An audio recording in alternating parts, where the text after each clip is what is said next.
اللہ کی اس نیک بندے کی سٹوری سن کر آپ ضرور حیران ہو جائیں گے۔ یہ ہے لیبیا کا عامر، جنہوں نے کئی سالوں سے ارادہ رکھا تھا کہ میں حج پہ جاؤں گا، اور پیسے جمع کر کے آخر کار ان کا ٹکٹ بھی ہو گیا۔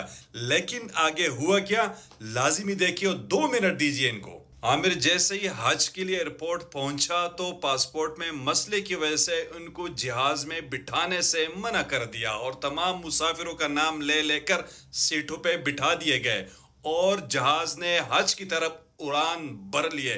لیکن عامر مایوس نہیں ہوا، ویٹنگ روم میں انتظار کرتا رہا اور خدا کے کرشمے کا انتظار کرتا رہا۔ ایئرپورٹ پہ عامر کو لوگ سمجھاتے رہے کہ جہاز اڑ چکا ہے، آپ کا نام نہیں آیا، اگلے سال کے لیے اللہ سے دعا کرے، محنت کرے، اگلے سال آپ جائیں گے۔ لیکن عامر ایک ہی بات کہتا رہا، میں ضرور جاؤں گا، انشاءاللہ میں ضرور جاؤں گا۔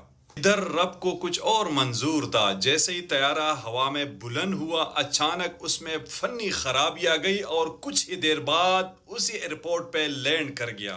عامر کو جیسے ہی معلوم ہوا کہ جہاز لینڈ کر گیا اور ایئرپورٹ حکام نے ان کو بٹھانے کی اجازت طلب کی، تو پائلٹ نے سیڑھیاں کھولنے سے انکار کر دیا۔ کچھ ہی دیر بعد فنی خرابی دور ہو کر جہاز ایک مرتبہ پھر فضا کی طرف بلند ہوا، اور اس بار بھی عامر نہیں لے جا سکے۔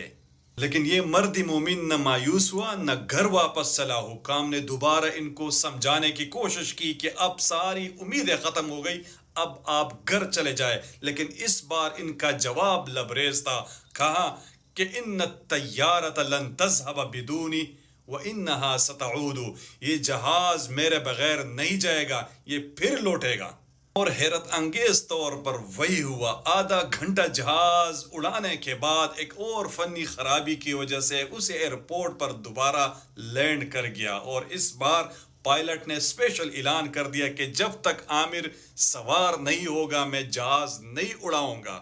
ناظرین، یہ صرف کہانی نہیں ہے، یہ کل کا واقعہ ہے جو پوری دنیا میں رپورٹ ہوا، اور سعودی شاہی خاندان نے ان کو اسپیشل استقبال کیا، اور جب وہ حجاز مقدس پہنچا تو انہوں نے کہا الحمدللہ میں حرم پہنچ گیا ہوں۔